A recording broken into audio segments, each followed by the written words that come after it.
जय माताजी मित्रों। तो तमारुं स्वागत है अमरा नवा ब्लॉगनी अंदर। तो हमणे 2-3 दाड़ाथी तो वरसाद बहुत आवे छे, थोड़ो थोड़ो आवे छे। अमारा गाममां तो एटलो नथी आव्यो पण तोय घणाने मगफળી पण बगाड़ी छे। तो आपणे तो वरसाद आवतो तो एटले मोड़ा उठ्या था आज तो, अने मोड़ा उठी नास्तो बास्तो करीने हवे खेतरमां जईए छीए। जोईए के केटलो वरसाद पड्यो तमने पण बतावीशुं।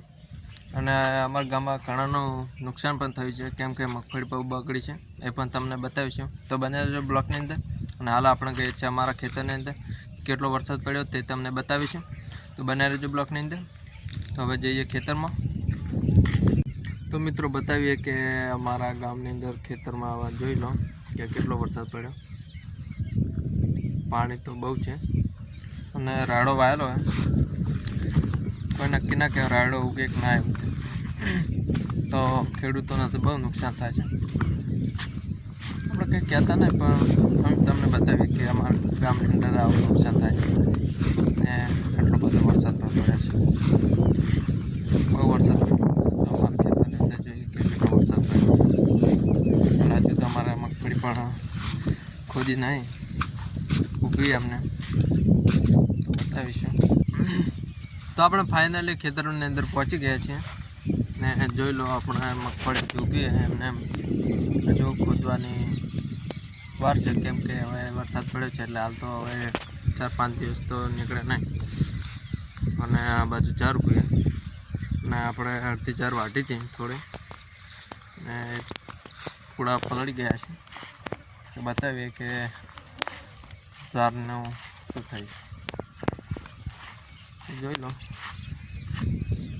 આટલી 4 વાટી હતી આપણે અને બીજી ઊભી હજુ ને 4 તો પલળી ગઈ।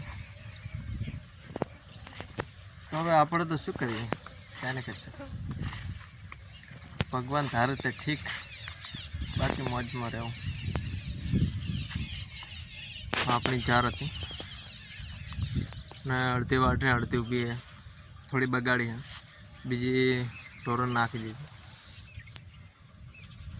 તો આમાં ખેતર આવું છે અને હવે બતાવીશું આપણે કે અમારા ગામની અંદર ઘણા હવે ખેતરોમાં હજુ મગફળી કાઢેલી બાકી છે અને સાર પણ બાથું કરેલી, સાર પલળી ગઈ છે, હવે મગફળી કાંઈ કામ આવે એમ નહીં અને એનો વજન પણ હવે ઘટી જશે। તો જોઈ લો મિત્રો કે અમારા ગામની અંદર જે મગફળી બગડી છે તે જોઈ લો કે મગફળી બહુ બગડી, જોઈ લો કેટલી છે, 7 વીઘા જેટલી મગફળી બગડી ગઈ। અને આ બાજુ બીજી પણ સાઈડ છે એ પણ બતાવી દઈએ કે જોઈ લો તે બાજુ પણ ખેતરની અંદર મગફળી બગડી અને આ સાઈડ પણ બગડી। તો તમારી ગામની અંદર કેટલું નુકસાન થયું તે કોમેન્ટની અંદર કહેજો। અને જય માતાજી। આજનો બ્લોગ આટલો જ હતો, તો મળીએ હવે નવા બ્લોગ સાથે। જય માતાજી।